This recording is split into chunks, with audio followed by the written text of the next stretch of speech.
In the years leading up to 1775, tension crackled like lightning between Great Britain and its 13 North American colonies. The quarrel began over parliamentary taxes that colonists believed violated their rights as English subjects.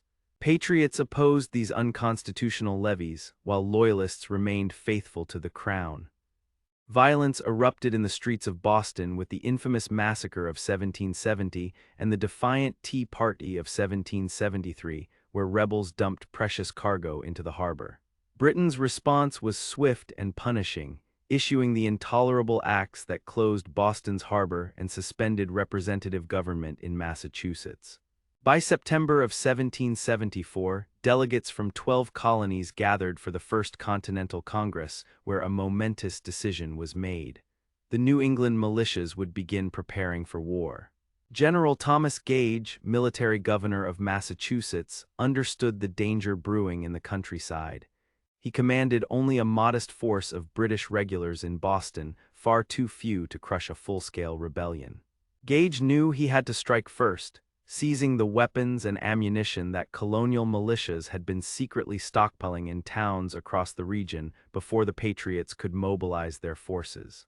Shortly after midnight on the 19th of April, 1775, 700 elite British soldiers began their fateful march toward Concord. Despite General Gage's careful planning, Patriot spies had discovered his intentions days earlier. As the redcoats stepped into the darkness, two riders named Paul Revere and William Dawes galloped through the countryside, spreading the alarm to every village and farm. When dawn broke over Lexington Green, the British column found 70 militiamen blocking their path. A tense standoff ensued, muskets raised on both sides. Then a single shot rang out, echoing across the green, forever remembered as the shot heard round the world. British musket volleys shattered the morning silence, killing 8 militiamen and wounding 10 more. The redcoats pressed on to Concord, only to find that the clever patriots had already moved most of their munitions. As the frustrated British soldiers began their 12-mile retreat to Boston, the countryside exploded with resistance. 400 militiamen had swelled to over 15,000 angry colonists.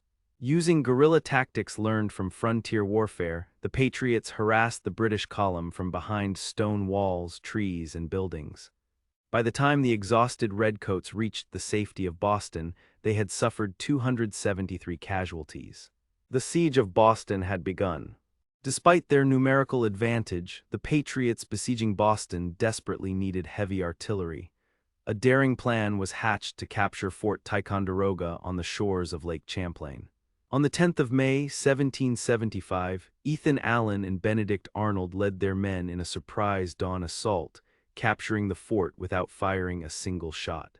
Meanwhile, Patriots fortified the provocative heights of Breed's Hill overlooking Boston, forcing the British into action. The Battle of Bunker Hill on the 17th of June became a brutal contest, with wave after wave of redcoats charging uphill into withering colonial fire.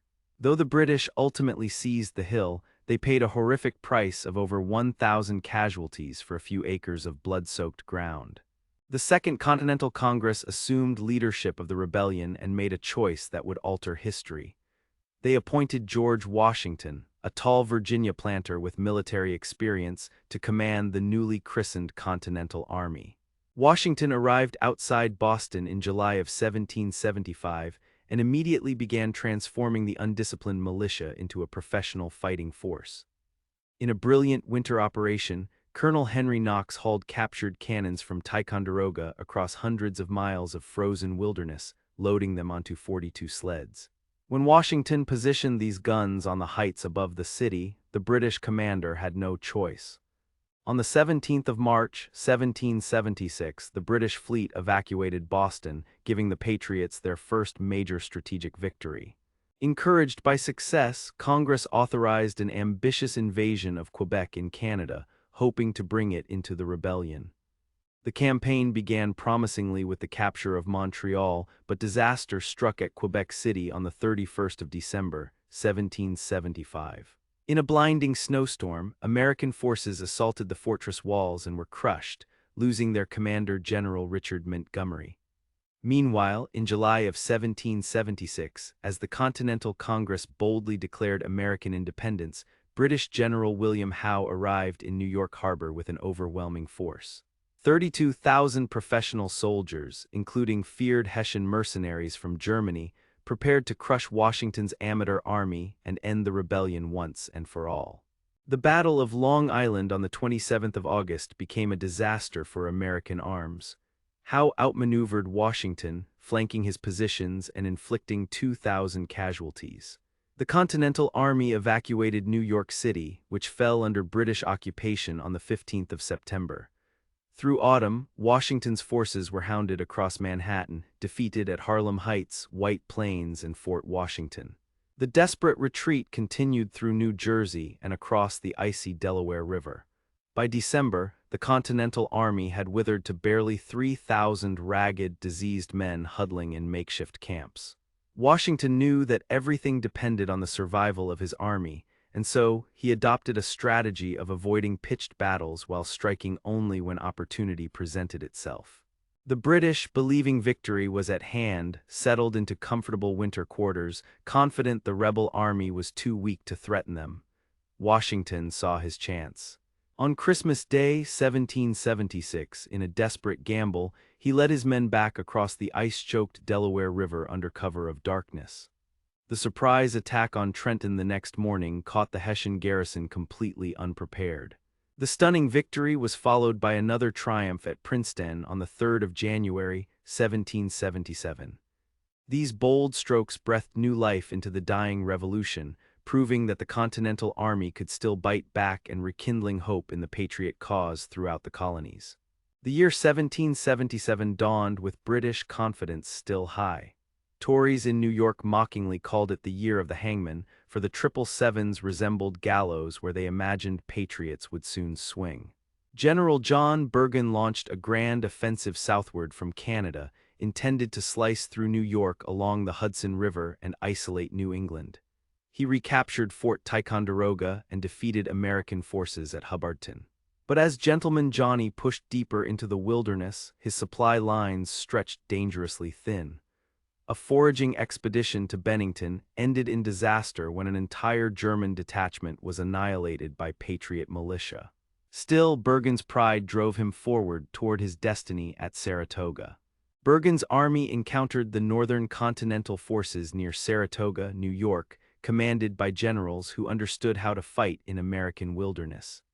Two fierce battles erupted on the 19th of September and 7th of October, and both times the British were repulsed with heavy losses. Bergen found himself surrounded, cut off from supplies, with no relief column coming from Manhattan.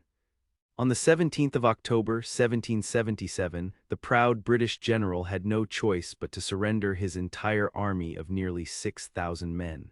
The Saratoga campaign ended as the greatest patriot victory of the war, a triumph that would echo across the Atlantic Ocean and change everything about this conflict. Across the ocean in France, news of Saratoga electrified the royal court. The French had been secretly aiding the Patriots, eager for revenge after their humiliating defeat in the 7 Years' War. Now convinced that America could actually win, France openly entered the conflict in 1778, dispatching warships and troops to North America. Spain joined the war in 1779 as a French ally, though not recognizing American independence, and the Dutch Republic followed in 1780. The entry of these European powers transformed what had been a colonial rebellion into a global conflict. Britain suddenly faced enemies in the Caribbean, India, Gibraltar, and even in home waters, stretching its military dangerously thin. While Bergen struggled in New York, General Howe had pursued his own glory, capturing Philadelphia in autumn 1777. He defeated Washington at Brandywine on the 11th of September and Germantown on the 4th of October, occupying the American capital. But the Continental Congress had prudently fled, and the symbolic victory failed to break Patriot resistance. Washington led his battered army into winter quarters at Valley Forge, where they endured 6 months of unspeakable suffering. Nearly 2,000 soldiers died from exposure, malnutrition, and disease in that frozen crucible. Yet Valley Forge also became the birthplace of a truly professional army, as Washington reorganized supply systems and European officers like Baron von Steuben drilled the troops in modern military tactics. In May of 1778, the British evacuated Philadelphia and consolidated forces in New York City to prepare for French attacks. Washington pursued and struck at Monmouth on the 28th of June, where his retrained Continental soldiers held their ground in scorching heat for 5 hours, fighting the British regulars to a standstill. The armies then settled into positions around New York that would remain largely static for 3 years. A French fleet under Admiral d'Estaing arrived to assist American operations, but early cooperation attempts failed at Newport and Savannah. In the north, battles at Stony Point and Paulus Hook provided small victories, while General Sullivan led a devastating punitive expedition against Iroquois nations allied with Britain, destroying over 40 villages and burning vast stores of corn. As fighting stalled in the north, British strategists turned their attention southward. The American South produced valuable cash crops like rice, tobacco, and indigo, whose loss would cripple the Patriot economy. British generals also believed Southern colonists harbored more loyalist sentiment and would welcome the King's army. Savannah, Georgia fell in December of 1778, and a Franco-American attempt to retake it failed in 1779. Emboldened, General Clinton launched a major expedition against Charleston, South Carolina. The siege of Charleston became Britain's greatest triumph, capturing not only the city but the entire Southern Continental Army on the 12th of May, 1780. Clinton returned north, leaving Lord Cornwallis to pacify the Carolinas. Cornwallis discovered that pacifying South Carolina proved far more difficult than conquering it. Though he crushed a hastily assembled American force at Camden on the 16th of August, 1780, the Carolina backcountry erupted with guerrilla resistance. Cunning Patriot militia leaders like Francis Marion, the Swamp Fox, Thomas Sumter, and Andrew Pickens used their intimate knowledge of swamps and forests to strike British supply lines before vanishing into the wilderness. Cornwallis raised loyalist militias to fight fire with fire, igniting a vicious civil war between neighbors. But Patriot militia shattered Tory strength at Kings Mountain on the 7th of October. Then disaster struck again at Cowpens on the 17th of January, 1781, where Continental forces under Daniel Morgan destroyed another British column. Frustrated by setbacks, Cornwallis marched into North Carolina to confront the Continental Southern forces under General Nathanael Greene. The two armies clashed at Guilford Courthouse on the 17th of March, 1781. Though technically a British victory, Cornwallis suffered such heavy casualties that he could not pursue Greene's retreating army. Rather than chase the elusive Americans through the Carolinas, Cornwallis made a fateful decision to invade Virginia, believing that crushing resistance there would end the Southern Rebellion. Greene, meanwhile, turned back to South Carolina, fighting battles at Hobkirk's Hill and Eutaw Springs. The British strategy was unraveling, their army worn down by endless marching and constant skirmishing in hostile territory. Cornwallis marched his weary army to Yorktown on the Virginia coast, a small tobacco port where he planned to meet the Royal Navy for evacuation. General Clinton in New York, falsely believing Washington was preparing an assault on Manhattan, had ordered Cornwallis to return north. As the British fortified Yorktown, the Patriots saw their opportunity. Washington led a combined Franco-American army south in a brilliant strategic move, while French Admiral de Grasse's fleet sailed from the Caribbean. On the 5th of September, de Grasse defeated the British Navy at the Battle of the Chesapeake, trapping Cornwallis. By late September, over 16,000 Allied troops had surrounded Yorktown, outnumbering the British garrison more than 2 to 1. For 3 weeks, French and American artillery pounded Yorktown's defenses into rubble. Allied forces stormed forward redoubts in dramatic night assaults, tightening the noose.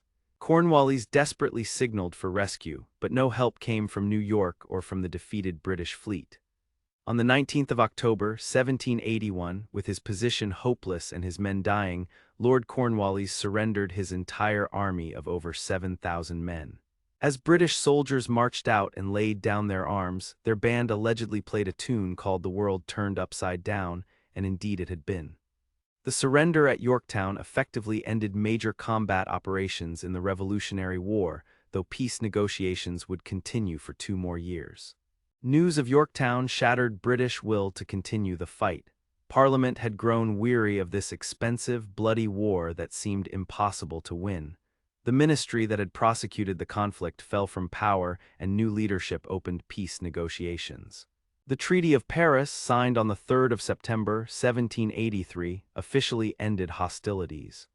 Great Britain recognized the independence of the United States of America, whose borders stretched west to the mighty Mississippi River. In November of 1783, the last British soldiers evacuated New York City, ending 8 years of occupation. George Washington bid farewell to his officers at Fraunce's Tavern and resigned his commission, returning to his beloved Mount Vernon. The 13 colonies had achieved the impossible, becoming a free nation. Enjoyed the video? Give it a thumbs up and don't forget to subscribe to the channel for more fascinating stories from history. From the battlefields of ancient Rome to the turning points of modern times, we bring you the epic tales that shaped our world.